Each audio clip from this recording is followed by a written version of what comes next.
how I said that like that one time before the show started? Hello and welcome to... Wait. Shit. We gotta start over. I mean, I know we're rolling, but can you roll that back? Can you replay the... I mean, we're live, of course, and this will go in the final cut, but I have a great bit that won't work without a re-roll.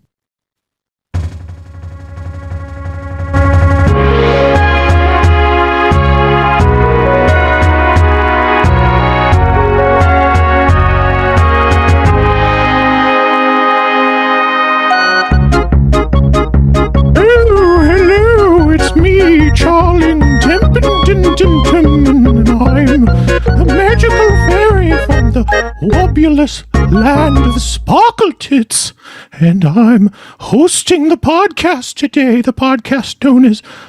Yeah, I didn't actually have a bit, and then I was like, why would I say I had a bit that we had to reset for if I like literally don't have anything? And then so I was like, okay, we're doing the song. He had the volume down. Do I stop it and go, no, you gotta play it again with the volume correct to give me more time, to think of a funny bit? Or do we just go, okay, no, I'm cutting out, I'm diving, I'm not gonna make an attempt. But it came down to a game time decision, and that's what came out. I'm Spencer Pinchin. I'm coming with you live from my house. I mean, I guess we're coming to you live from Kevin's connection, right, Kevin? True. You're coming to my house, and then it's going out to the world. Yeah. Yeah. I'm coming to Kevin live, and Kevin's coming to you live. And, the end result is us.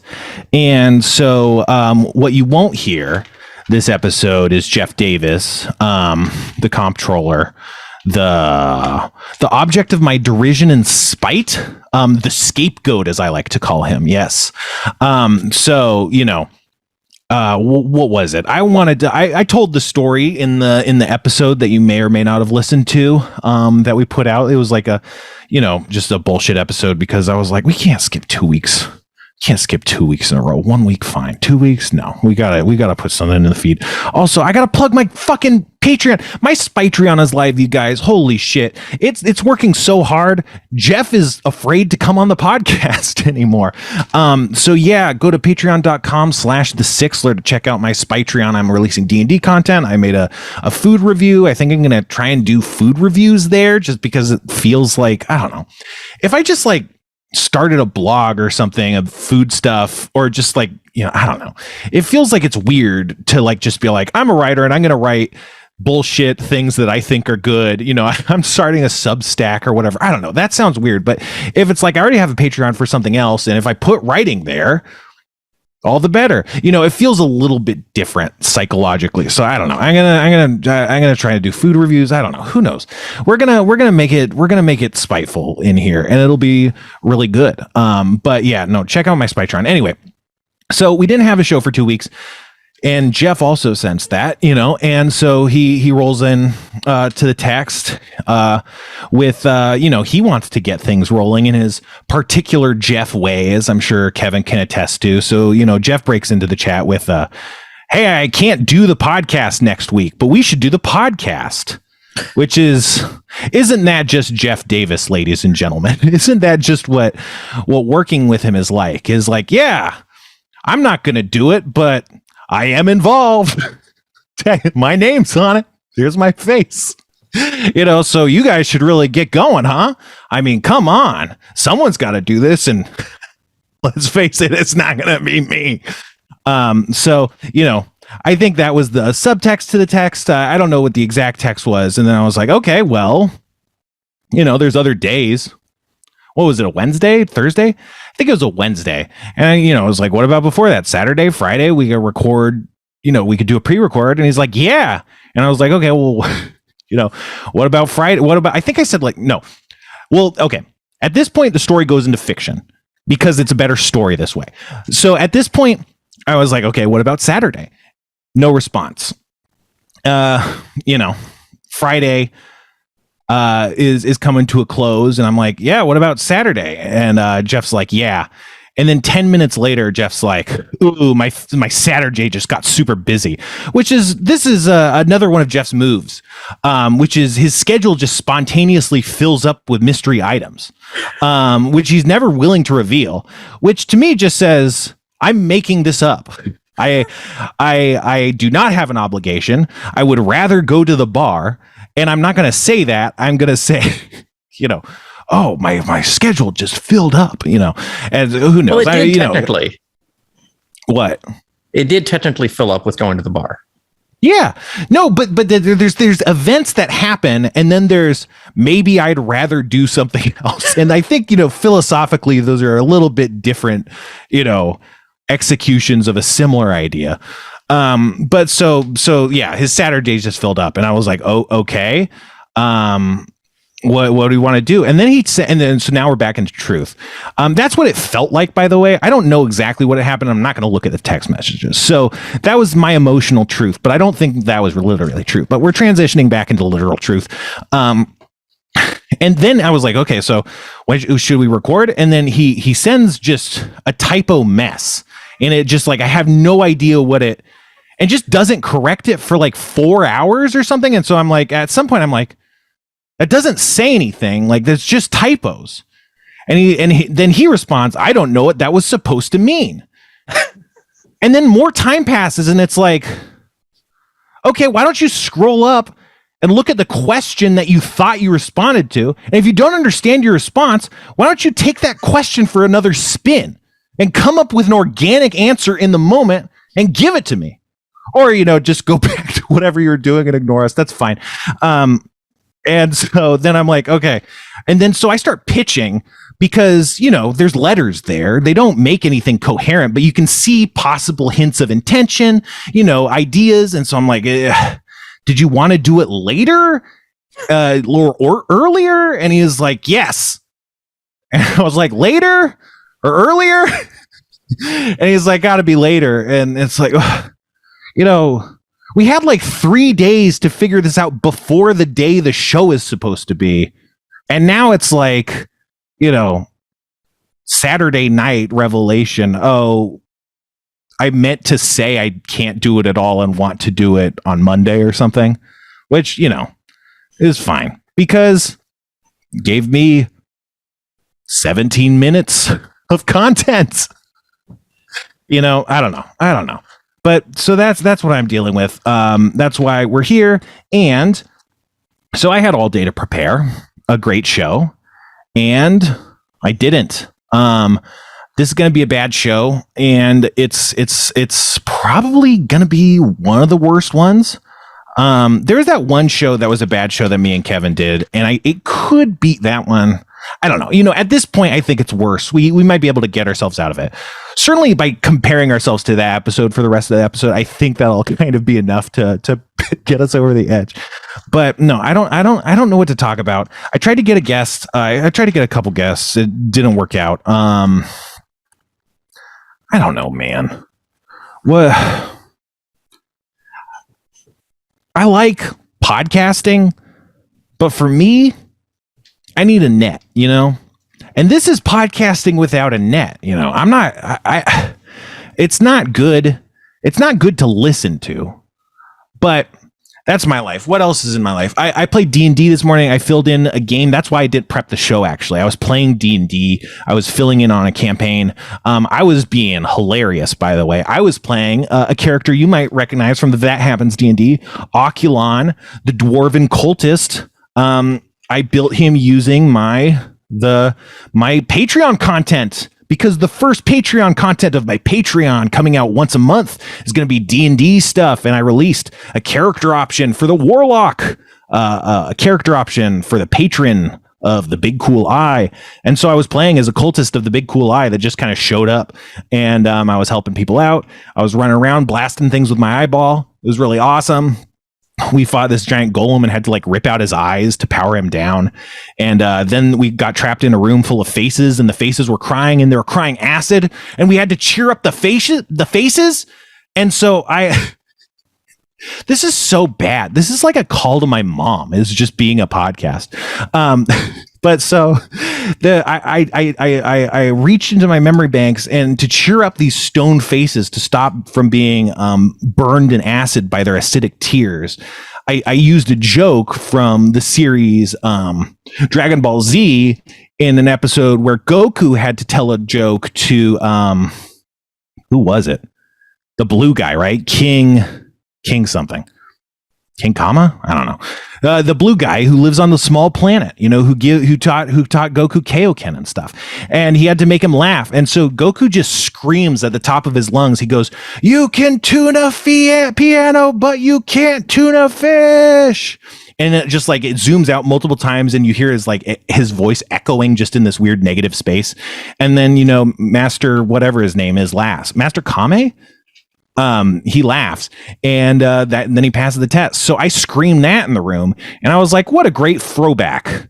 I wonder if anyone's catching this reference, you know, but it worked. It cheered up the stone faces and everyone's like, and then I was like, we got to cheer up these faces, y'all. And then everyone got to work cheering up the faces and I saved the day with my quick thinking. My quick thinking did a lot in that D&D session, I will say. It was a lot of fun. I felt very smart. But yeah, that's my life update. What about you, Kevin? Had a great Christmas. Kind of weird not doing shows. Like we didn't do any of the Shroud Home video shows for a couple weeks. That was a strange little break. We're setting off tomorrow on a train ride across the country. Haven't tried this before. We're hopping on the old Amtrak going from Chicago to Los Angeles tomorrow. 48 hours straight on a train with a toddler. Toddler? Yeah. Ariel Who's toddler? Yeah. Oh, okay. I thought you just were like, we're taking this baby west. So are you having like, I feel like, can't you reserve private cabins or something? Or maybe that's just an old trains from the 1920s. No, that's what we did, but it's still like the size of a closet for 3 people for 2 days. Yeah, but just having an enclosure either with or without an openable window seems kind of nice as an option in a public transport. Yeah. You get your own like huge, like floor to ceiling curved window so you can see like going through the desert and the valleys and all that. And it should be nice. Have you ever gone on a long distance train ride before? Not super long. I can't remember the longest train ride. I've taken a couple. Like I've gone from Burbank to Moore Park, which is kind of how my dad got to work when he used to work in TV, and so I've taken like similar trips to that. I always like the train. The Amtrak and the Metrolink by us, they have mostly 2-story buses, and so I would just kind of like walk the length of the car and go up the stairs and walk back, and I just kind of go in loops. I just take a bunch of laps through the train a lot of the time, and it was just a lot of fun. I don't know, dining cars in a train are really interesting. You know, it's just a weird, interesting environment. But yeah, I don't know. Trains are cool.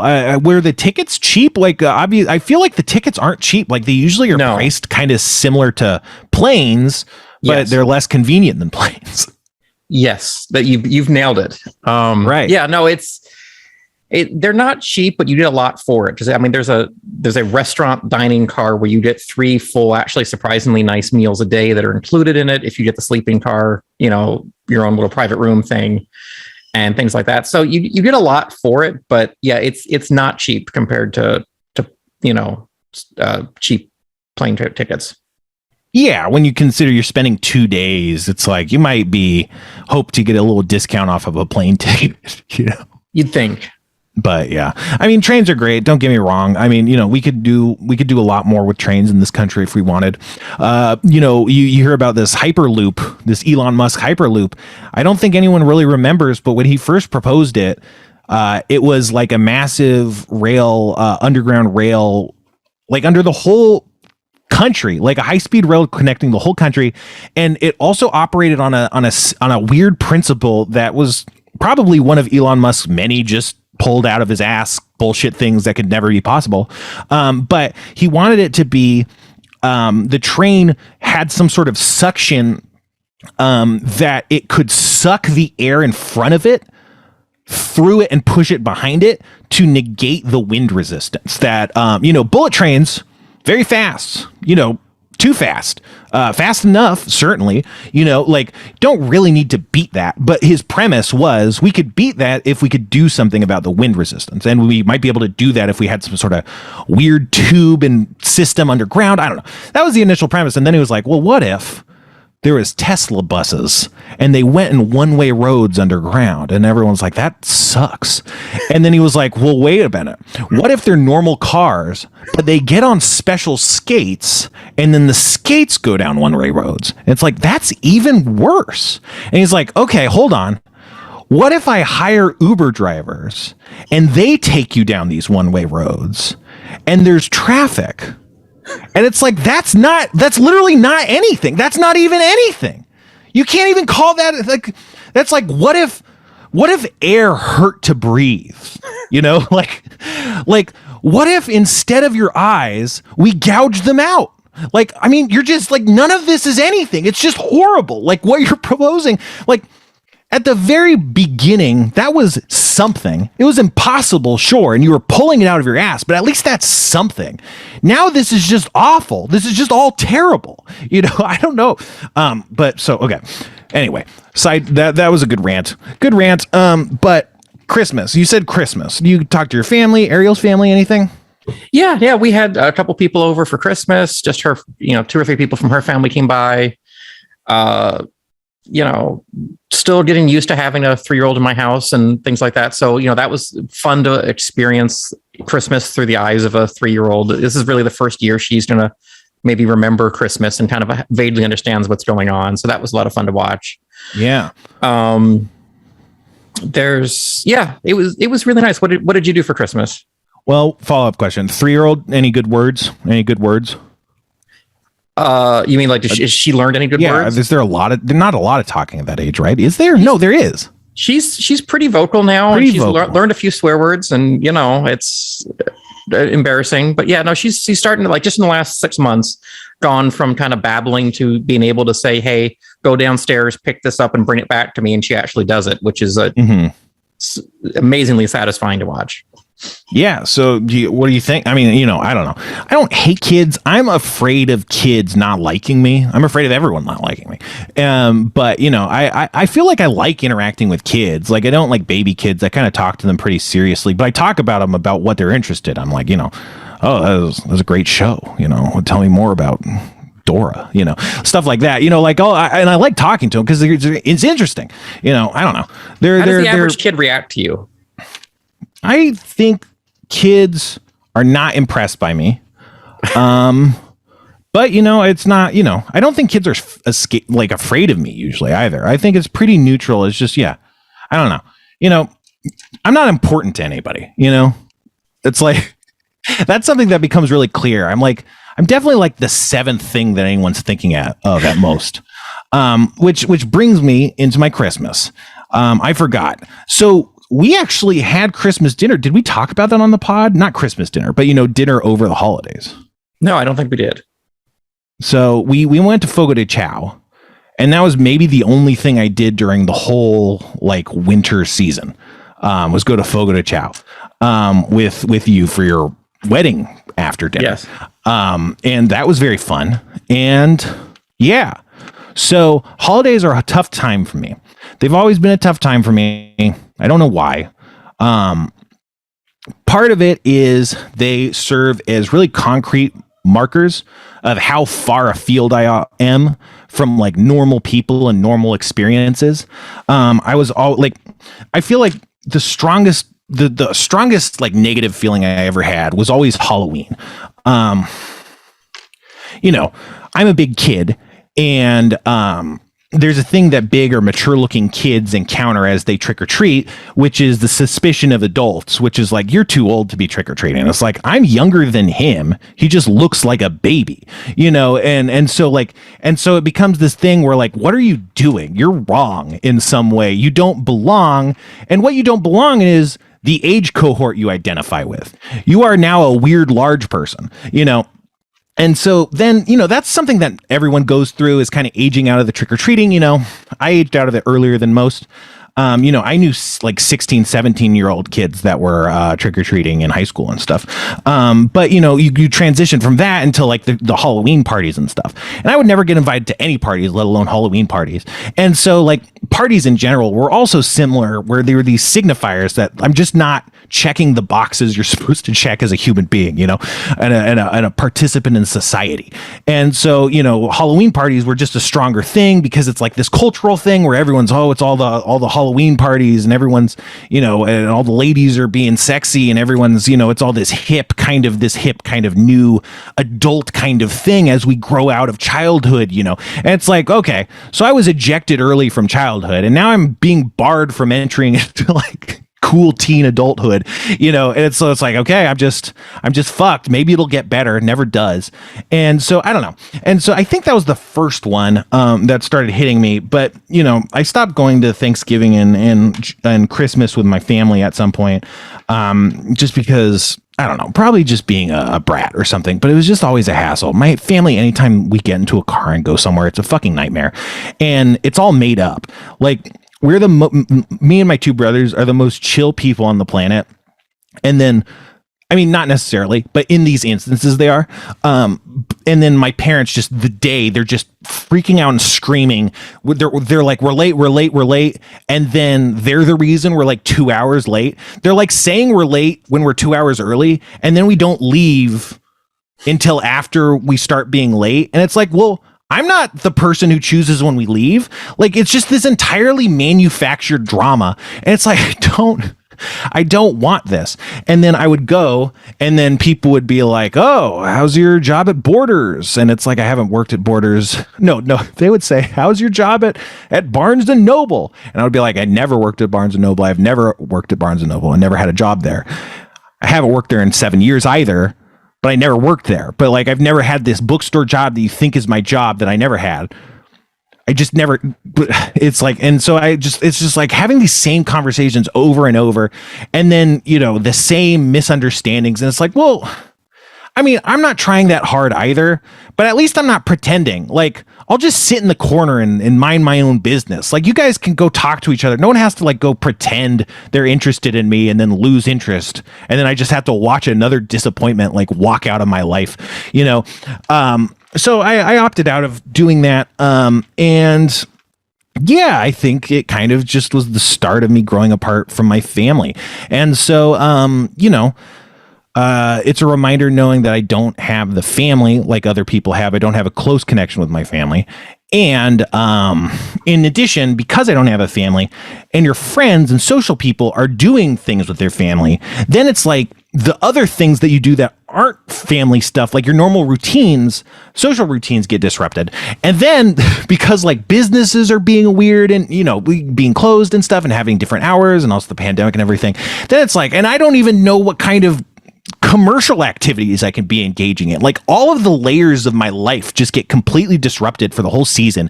And it's a season where I'm already, and also I have seasonal affectiveness disorder. So like, I already get fucked up just by the weather too.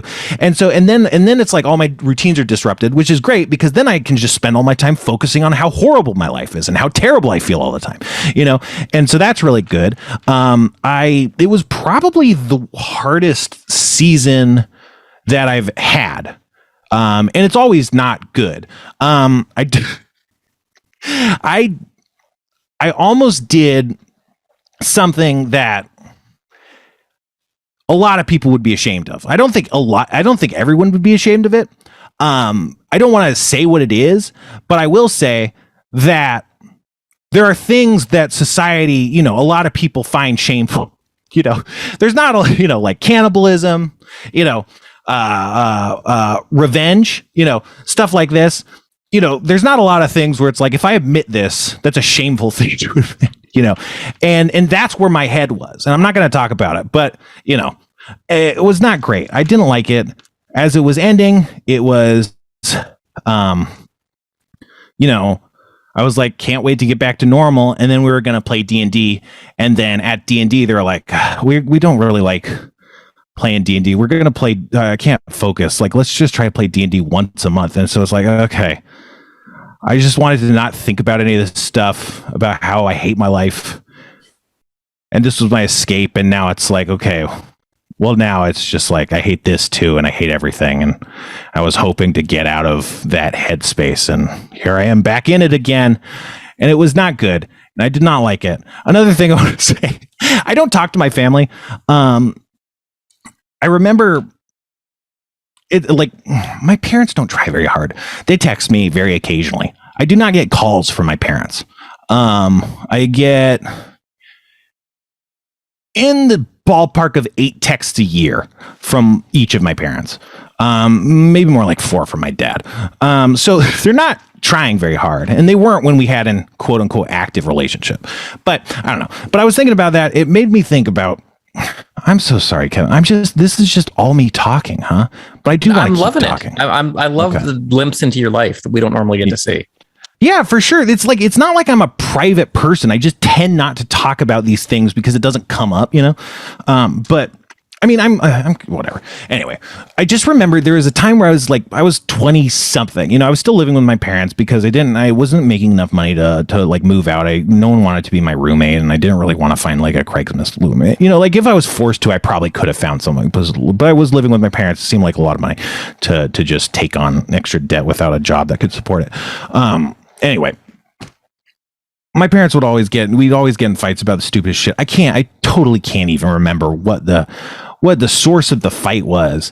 But towards the end, my mom especially, but both my parents engage in a pattern of behavior called stonewalling. And stonewalling is when you shut down conversation about issues that you're trying to work through by refusing to talk about it. Right? So like when you're a kid and your parents are like, nope, no discussion. I don't want to talk about it. That would be an example of stonewalling, except, a parenting relationship's not, a traditional equal relationship. So I think it's more acceptable to engage in kind of fascist approaches than in your standard equal relationship. Right. But stonewalling is really toxic because anything else has the option of moving forward. But stonewalling, it's a stone wall. It's just this wall comes down and you can't do anything about it. You can say, okay, I'm going to keep talking about this, even if you're not going to. But if they keep stonewalling it doesn't matter. And a big factor of stonewalling is kind of just their inability to accept anything new. It's like you can keep talking, but it's just not going to get through. Their defense mechanisms are too far up. It doesn't even matter. It's like the actual act of stonewalling is bad, but the mindset that creates it is the problem as well. And stonewalling, as it happens, is the strongest predictor that a relationship is about to fail. If you witness stonewalling happening in a relationship that you're seeing, that relationship is failing. It doesn't work, and it'll almost certainly fall apart. It's almost the latest stage of the destruction of a relationship. It can manifest way earlier, but it usually comes in harder and harder as the end approaches. That's my understanding. I could be way wrong, but.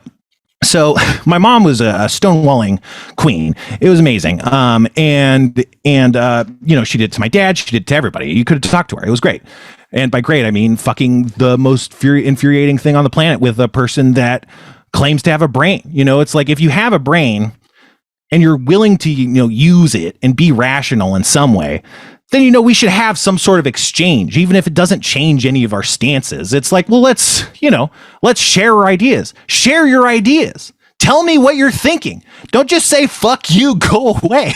We're a family, for fuck's sake, And so there was a point we were having an argument, stonewalling was happening. And I was remembering the statistic and just thinking like, I can't imagine my relationship with my parents surviving. Like, this isn't healthy. I don't like other than requiring something from them monetarily or whatever. Why would I ever engage in a relationship with these people? It's nothing but hurt. And so, and I said this in much kinder tones because when I had this realization when we were fighting, I started crying because it's like, fuck, I'm going to stop talking to my parents. I'm going to just not have a family anymore. That's fucked. And so I expressed it and I did it. I really couched it. I was like, it really scares me. The thought of moving away and never talking to you again and never having a relationship with my family because you're so toxic and unwilling to even come to the table and talk about the problems that we're having that I have no other recourse but to flee. And that's really sad because there's nothing I can do about that. All I can do is tell you that I feel this is happening. And if you just say, fuck you, then I'm right and it's going to happen. And if you if you literally give any attempt, maybe I could try harder and figure out some way to salvage this, but you're not even pretending to give me that, and that is what happened. It's not like after that I was like, you know what, I'm going to show them, I'm going to, prove I don't need them anymore. But just, I moved out. They didn't contact me. Like I said, they don't call me. They don't text me. I'm doing stuff. I don't have any reason to contact them. It's not fun to talk to them. And so we just stopped talking to each other. And, then my parents became weird Trumpy people, and I started screaming at them in text. And then I was like, well, if you want to talk to me anymore, you have to apologize, because this is not how I want to engage with people. It's not how I want people that I have in my life behaving. And I was fine with them. They keep texting me occasionally because they've always overstepped boundaries. That's all. They're terrible with boundaries. It was horrible.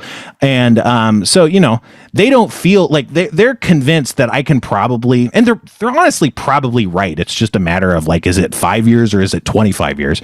They're probably making the calculation. I don't have to apologize. He'll just come back at some point. But knowing that, or at least thinking that, because who knows if that's actually what they're thinking, but having that in my head is like, well, fuck them.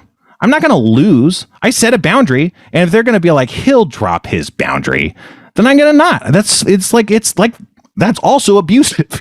Like, that's not cool. Or, whatever. Anyway, all of this is to say, no, I did not have a good holiday. I'm glad it's over.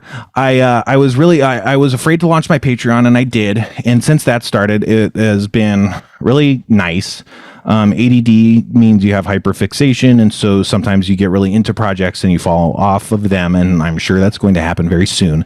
But at the moment, it was a great comfort to sink my attention into anything else other than my life. So yeah. You know what, Kevin?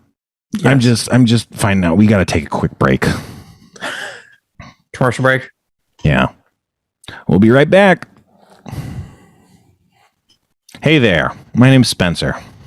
And a lot of people have said a lot of things about me over the years. And, I know that silence isn't necessarily the best way to respond to allegations, but, I also know that at some point, you got to take the narrative back.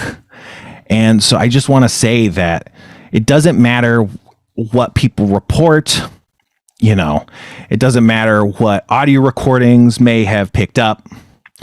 It doesn't matter how many gunshots you saw, how much blood was dripping off my body, how many orphans were midair after being kicked by me, What matters is the truth. Thetruth.org, anti-drug measures.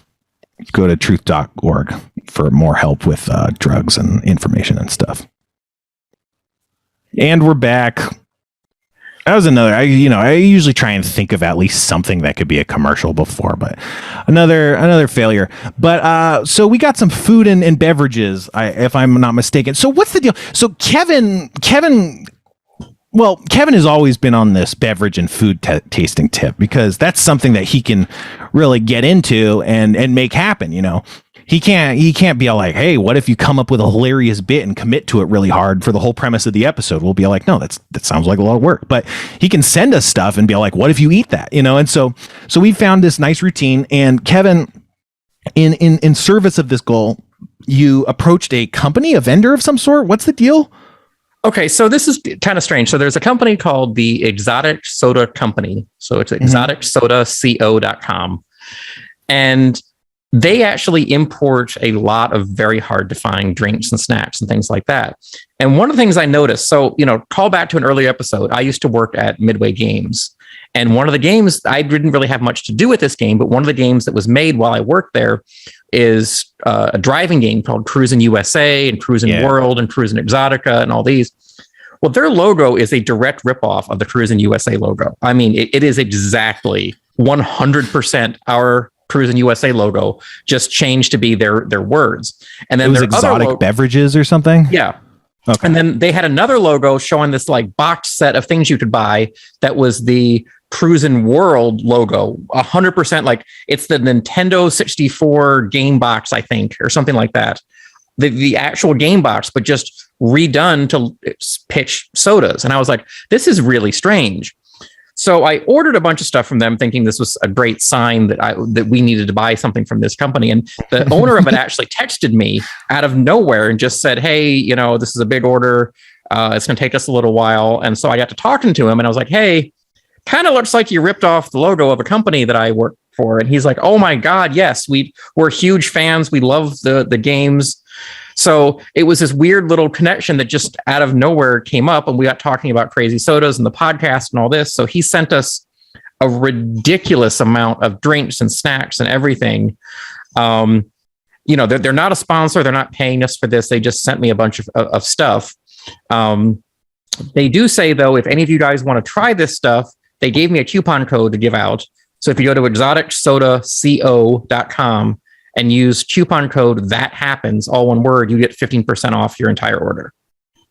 exoticsodaco.com? Yes. exoticsodaco.com. That happens. Coupon code that happens for 15% off. 15% off.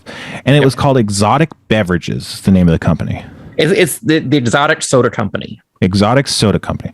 Exotic Soda Company. Exotic Soda Company. Okay, and they aren't a sponsor of us. They are not a sponsor. They just seem like really nice guys, so I wanted to give them a little shout out. Yeah, but we do have to take a quick break really quick. So we'll be right back. I'm Crazy Old Tex, and I'm coming to you from Exotic Soda Company, and we got the best sodas. I got my 6 shooters full of soda because I'm a crazy Tex man, and I got a big backpack full of juices and carbonation that are piped into my 6 shooters, and I'm a spray you with all sorts of flavors because it's Exotic Soda Co. Why don't you get some today? Go to exoticsodaco.com and use the promo code that happens for 15% off your order today. We got Japan Cola, we got Bar American Cream Soda, we got Flava Flavs, we got all of it. We even got the Scorpion, what you can drink. Try it today. And we're back. And so, yeah, I don't, we usually just do one ad. I don't know, what happened, but let's, what do you want to try first? I don't know. Do you have we got this Mountain Dew Flamin' Hot.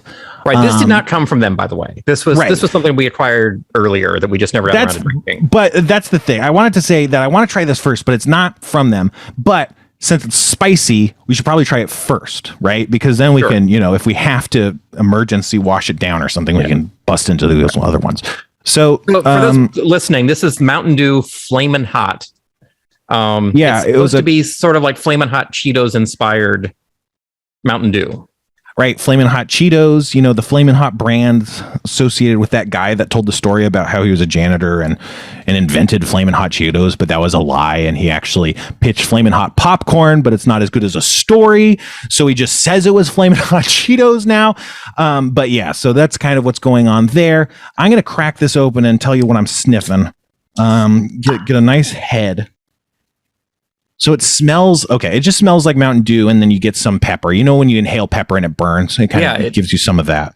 Almost made me sneeze, yeah.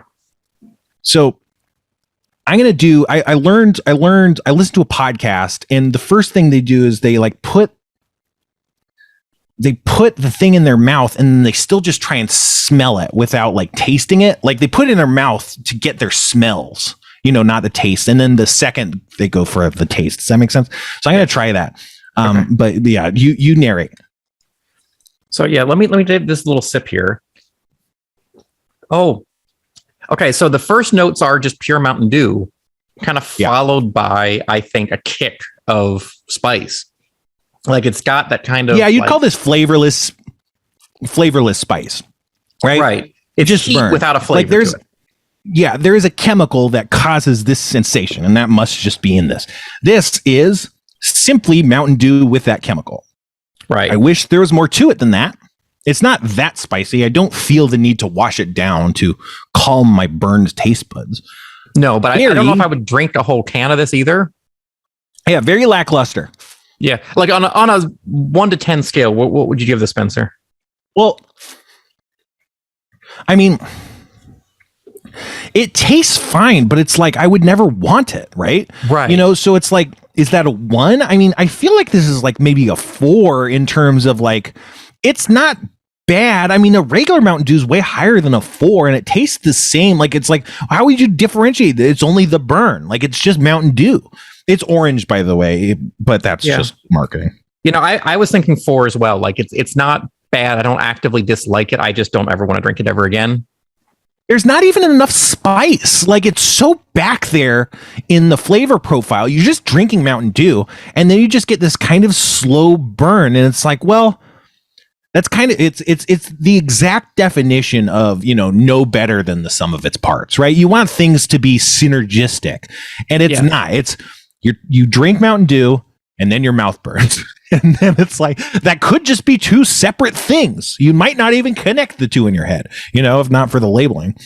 So I'm so sorry that you had to track this down for us. This is, you know, a bummer is kind of the only way to put it.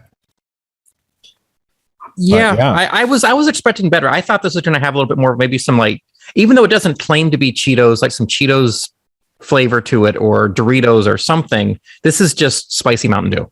Yeah, I do not like to admit that, yes, I thought it might taste cheesy, even though I knew they're not saying anything about that. They don't want you to think it's cheesy. Like, I knew that there's no reason to believe there would be, but yeah, I still kind of wanted there to be some cheese, or, you know, chili's a flavor. You know, or like there's this Mexican candy is like, you get like a sour kind of salty with this really intense burn. Like, you know, there could have been some sort of like chili lime aspect going on, you know, like there could have been a take, but this isn't a take. It's not anything. Just last night, I was eating watermelon with like some chili powder on it, which I'd never really experimented with before. And I love that. That would be a fantastic drink right now. Right. Okay. So we got to go get some Major Melon. You see. Okay. And get some tahini or whatever. I like where this is going. Yeah, we need to try that. I'll mix them up tonight. Yeah, that could be really good. You ever try salt on watermelon? Yes. Yeah, that's good too. That's fantastic. Oh, man, my stomach's it's just kind of the burn, I assume. But my stomach's been weird lately. It doesn't matter what I eat. I just kind of get a little bit of an upset stomach most of the time now. I even was like, okay, what if I just ate bread and chicken soup? Still happened. I don't know what it is. Not good. It's ominous. But, you know, maybe that's just the inevitable march of time. What do you want to go for next? I'm really curious about the Japan Cola. So we have Pepsi Japan Cola. And that's all it says. Like, I don't know what differentiates Japan Cola from American Cola. Have you heard of this before?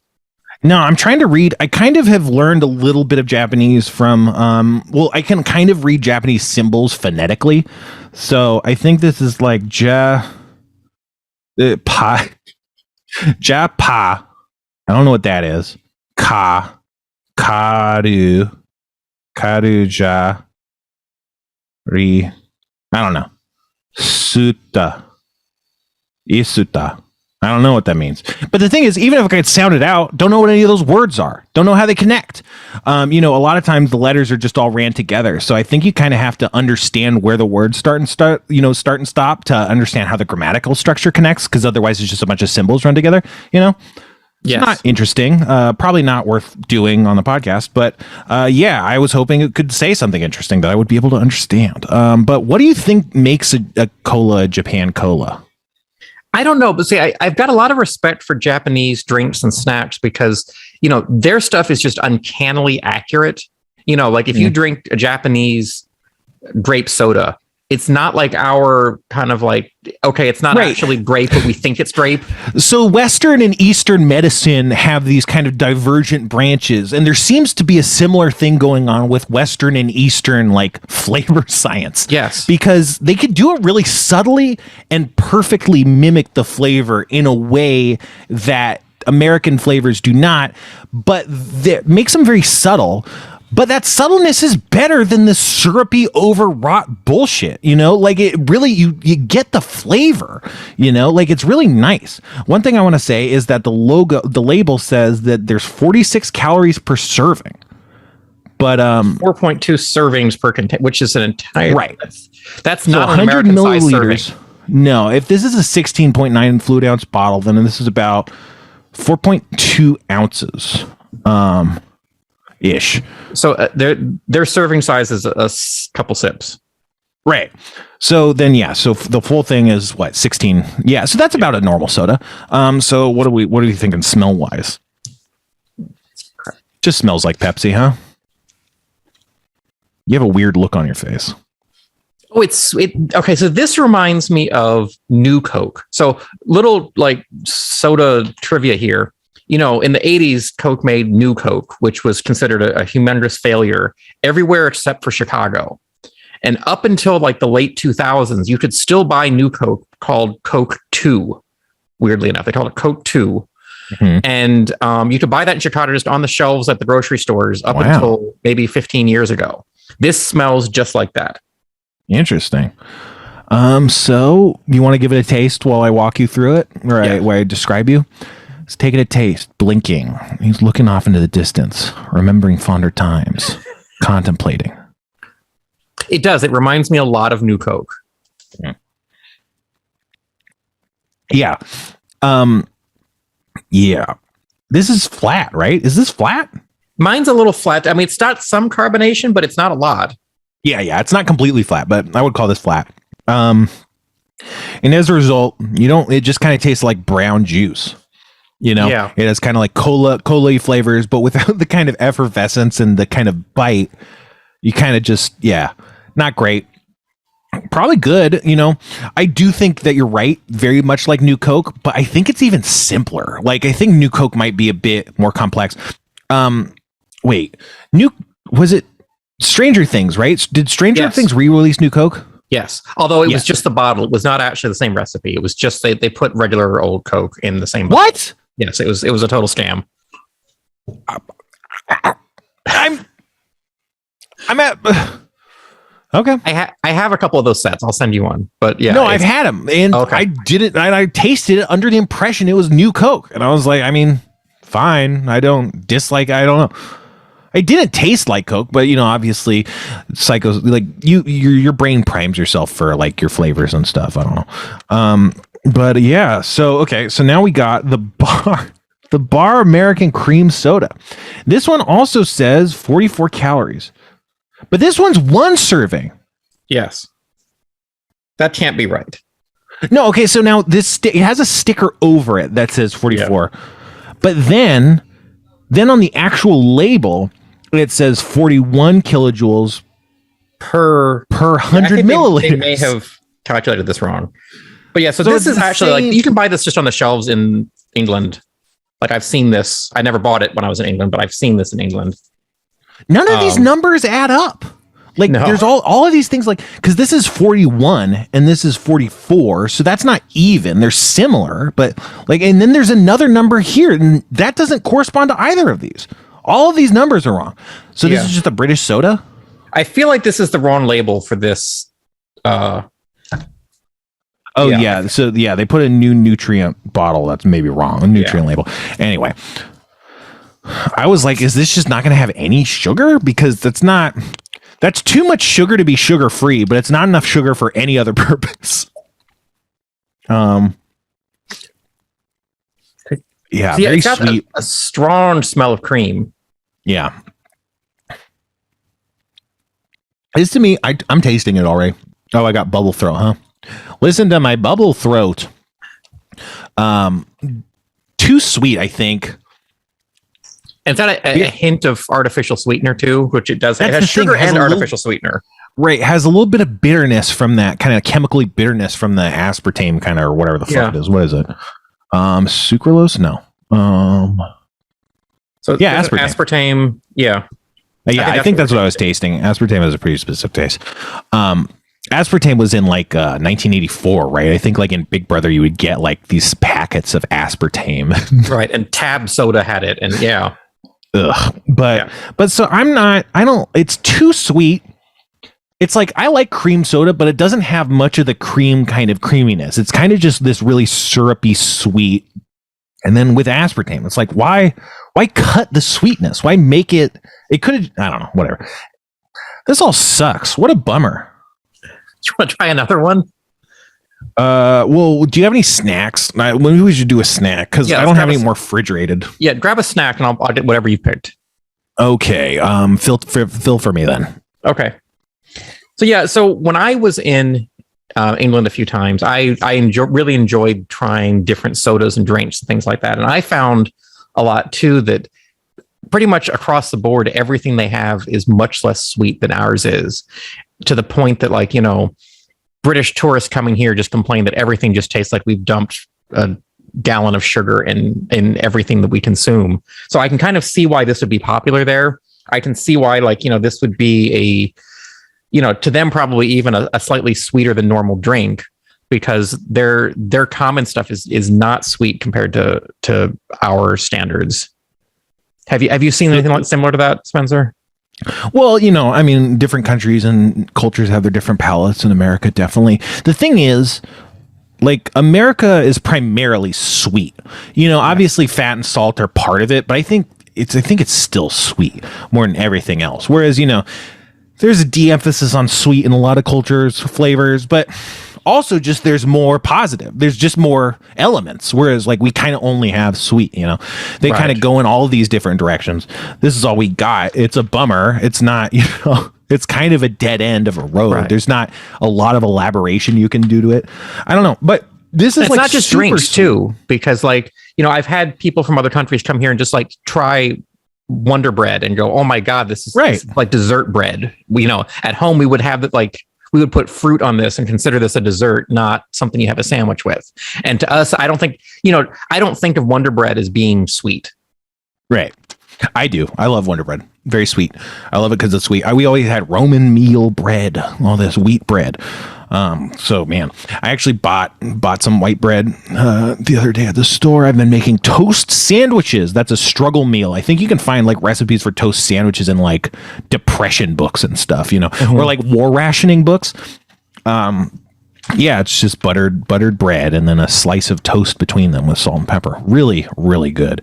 I think like the texture and stuff and just the salt and pepper, it kind of makes it feel like it's like meat or something. Like, it doesn't taste like just bread. It kind of like there's an illusion that kind of makes it taste more like a substantial kind of sandwich. And it's not, you know, it's maybe 240 calories or something, you know, including the butter or something. Really, really, it's not super filling, but, you know, it's a nice little morsel. I've been getting really into soups, and you know, so having soup and then like a little bit of bread is like, it's great, you know. But anyway, this is what I found. It is not in English. Oh, this part is. It says at the bottom, there's like a tray of like 7 things, and then it says Miang Kam Krab Ras. Miang Kam Krab Ras is the only kind of like English on the pack, or yeah, English letters on the package. Well, it's green. It's got like this kind of tray of peanuts and shrimp. And this looks like lemon and diced up peppers and diced up onions. So I don't know. I don't know what it's supposed to be. Do you have it yet? Did you find it? Yeah, I find. Let me tell you what it is. Let me look that up. Okay, I'm gonna open it. This is like hot pot nabe. So this is what language is this? Lay's Thai taste. Thailand. It's supposed to be just generic Thai food. Yeah, like this, the kind of thing is like a palette of spices. So it's kind of like this, just kind of like Thai palette of spices kind of applied to chips, I'd imagine, right? I'm going to take a bite. So these kind of have some sweetness, bit of tang, kind of like a sweet lime with some spices. I don't know what you call them. Oh yeah, it's got a very citrusy flavor to it. Yes. I like these. Yeah, kind of like a sweet lime. They have spice, you know. there's a difference between spice and heat, right? Like star anise or cinnamon are spice, it's got that kind of spice, this kind of nice kind of balance of spices, but it's not, and it does have a tiny bit of heat, but it's not really hot. No, but it's good. It's really good. I need all these for sure. This also has aspartame in it. What the fuck? I guess aspartame must just be a really good tool that a lot of cultures have embraced, huh? Yeah. No, it's this is surprisingly good. This is Thai food's not my favorite, but this is it's uncannily accurate to being what Thai food tastes like, but I find it delicious. Yeah, no, it's great. It's a great chips should come like this. Yeah. I mean, that you can get like chili lime chips or lime flavored chips. I actually don't like those. I feel like it's almost an artificial and really overpowering lime kind of scent that you get in a lot of lime chips. But this is just a really nice, it's almost just kind of the essential oils, not like a really strong acid of like lime juice, but it's kind of like the essential oils from the peel or something. It's kind of that more of an aromatic, fragrant kind of lime. Oh, well, grab the other one. Do you have the other Thai Lays? No, I could go find it. Do you want to fill while I find it? Sure. So the other one I just grabbed at the same time. It's very, very similar packaging. Is nori seaweed. So it has a picture of some sushi rolls. There's on the front of it. Sushi rolls. One of them is, but they're not real sushi rolls. One of them looks like it has like a piece of cucumber in it, and that's all. And the other looks like it's maybe like imitation crab or something. Right. But it's not like a really dynamic roll. It's just kind of, yeah. But yeah, it says nori, so I guess it's not really sushi flavored, right? It's just the nori. Right. So I'm assuming. I mean, let's crack this open. I like nori. I don't like nori as much as other people, but I do like it. Ugh, don't like this.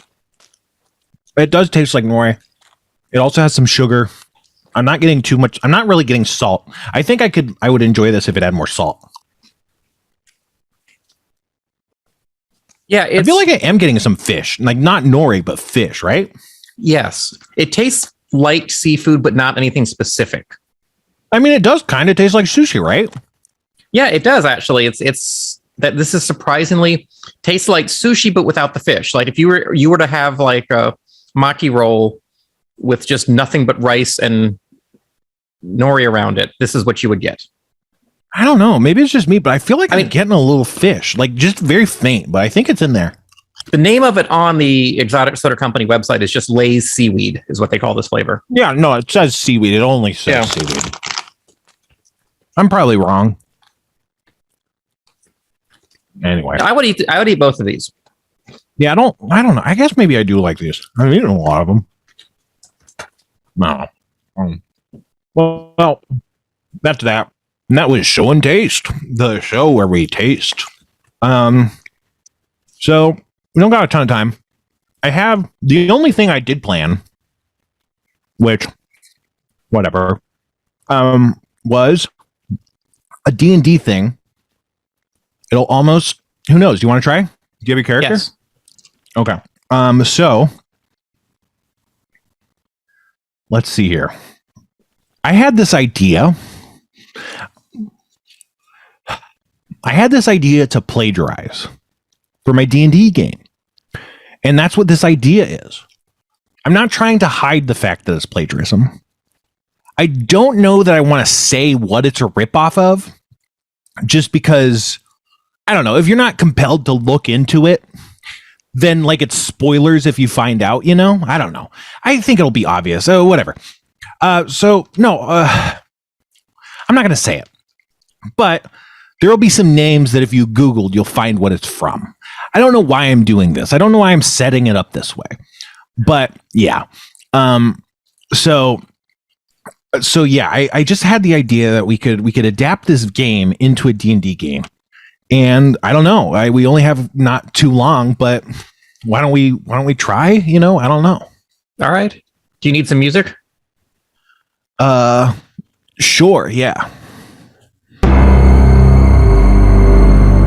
Johnny DeFever, he has lived a long, hard life. You know how elves can be. his long life has taken him here to Salt Marsh on the burning docks. While a Catman stabs people to death. And a weird cultist, just showed up. And Johnny wonders, man, how did I get here? All these dark secrets of my past, all these horrors that I'd rather not talk about, Where'd they come from, And you cast yourself back into the times.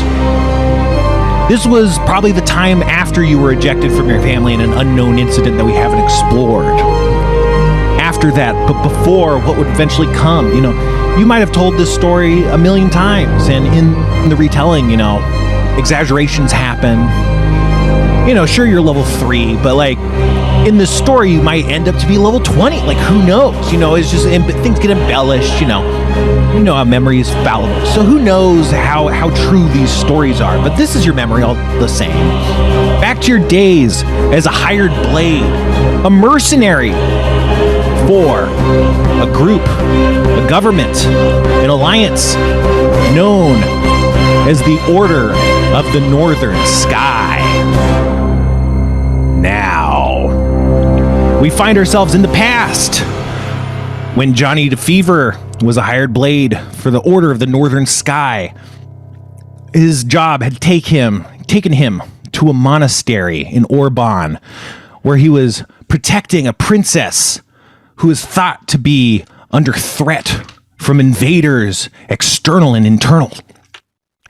You'd been brought on this job to the church to protect the princess. And here you are. You're in the church. You see a collection of people, other mercenaries, some more important people. You see the princess, you see the priest, you see, a member of the royal guard, a couple of your friends, mercenaries, you're all posted up in this church because there was a threat to the princess, and they thought they should hide her here and protect her. And you were hired for that job. So that's where you are. Do you have any questions before I start narrating further? So am I just meeting the princess for the first time? I'm just coming into the situation now, or is this a new situation with an existing group that I've already worked with before? You've met the princess on this job. Okay. You might have met her before, but it would have been really formal. I'm not super clear on it. Since this is from something, there's an actual right answer to this that I'm not necessarily aware of. But I don't think you've met her, met her very much. But you're familiar with each other. You are the guard, so she doesn't really talk to you directly. But you might have had a couple conversations with her. But yeah. Okay, I think I have to lay the land right now. All right. So the one of one of the veteran hired blades. He is kind of your boss, there's not necessarily formal bosses, but there's kind of a pecking order that develops in mercenaries, he's there, and boy, is he loving it. No, he's actually talking to the priest, and they're saying, Duke Galtana wants the princess, in some sort of Byzantine plot, and he'll stop at nothing to get her. And the priest is like, that doesn't square with anything I know, but the princess is important, we got to protect her. But yeah, at your side, there's a guy named Rollo, and he's one of your buddies. And Rollo's like, hey, man, I don't think this is anything, man. This is just some bullshit. Rollo, I've found in the past that, when you think the job is easy, that's when it becomes hardest. So we're going to treat this seriously. We're going to protect the princess, and we're going to get some great loot from this at the end. And bitches. Yeah. Hey, that's part of the loot. That's why we do this. Yeah, man. All right. That happens. But at that, you hear the sounds of combat outside. Voices familiar to you say, they're here, get out here. All right, let's cautiously walk outside, have a look, and see what's going on. All right. Yeah. Geffen kind of takes point and he points at a couple other people to kind of stay back, but like a majority, not a majority, maybe about half of the people who are assembled in the building kind of cautiously walk out with you. Yeah. So do you want to go out of the front door of the church? Probably. That's where the sound's coming from. Is there a side door we could kind of like flank around? Yeah, there is. Let's take that. Okay. Yeah. So it's more of a back door than a side door, but yeah, you creep around the back door. This area is really quiet. It's kind of facing kind of like a yard and then some trees and stuff, a valley. And there's kind of like, it kind of is protected, but the other side, faces a main road, which is probably where they're coming from. But yeah, this area is safe, but you can kind of sneak around the corner if you want. Jesus Christ, Siri started talking. Okay, so let's do that. Let's have my little sidekick come along with me and see what we can see from the as close as we can get and still be safe. Yeah. Okay. So you can kind of peek around the corner, and in the courtyard of the church, you can see there's already a couple bodies. Several of your guys, your hired hands, are engaged with a group of knights. The knights look relatively well armed. Knights probably outrank mercenaries in terms of like combat prowess. They're not on they're not on horseback or anything, and you can tell by their banners and their armor that they're from a group known as the Order of the Southern Sky. They're kind of the warring factions in the world. There's a royal family, and eventually it fell to politics and kind of the factions vying for power, mostly aligned with the North and the South Sky. But they are engaged in combat. How many knights are there versus how many mercenaries?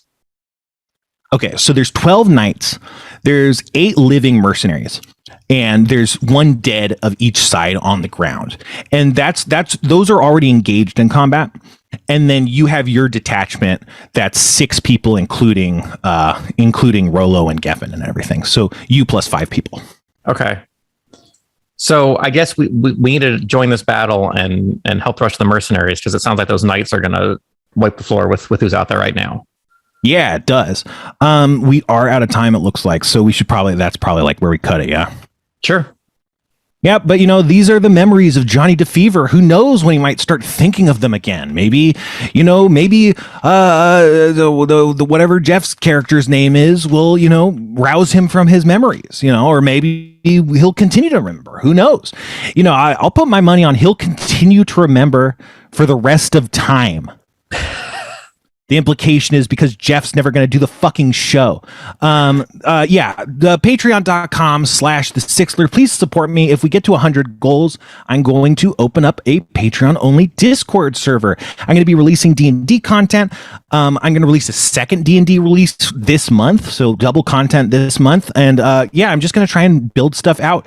I want to do food reviews. I want to do stuff that you guys want. I'm going to do commentary of old Harmon Quest episodes, seasons 1 and 2. I want to do commentary of old Harmontown D&D segments where I listen to it and try and remember like any ideas I might have been trying to go for or some plans that didn't work out. I'm going to try and do stuff like that. I want to get people in the door. I want to build a community, and I want to give that community the best value for their money. I don't, arguably it might be a better idea just to have a really strong brand that I'm launching out of the door with. I have Spite, I have my D&D content, but I want to tailor it to you. Maybe I'll do a Minecraft server if everyone wants to join a Minecraft server. I don't know, but get in the door, give me money. I don't know. It's been so, like I said, it was really hard, and the Patreon, I was afraid to do it for so long, and then it made me feel so much better. So even if it all falls apart tomorrow, it'll have been worth it. But I just like it. This might become really cool. So I don't know. What could be cooler than giving me money? What about you, Kevin? You got anything to plug? If you want to try any of these snacks, go to exoticsodaco.com and use coupon code that happens for 15% off. They're not a sponsor. They just seem like great guys. If you're listening to this as a podcast, you can actually watch this show live every Sunday on shrobhomevideo.com. We start at 5:30 Pacific, 8:30 Eastern. Or if you're listening to the podcast and you wish you could see me and Spencer, you can watch the video episodes of all of these on thathappenspod.com. Yeah. And so, as always, our perennial sign off that's always been the same and has never changed or gotten longer or anything. Our good classic sign off. And that's the news. Good night, everybody.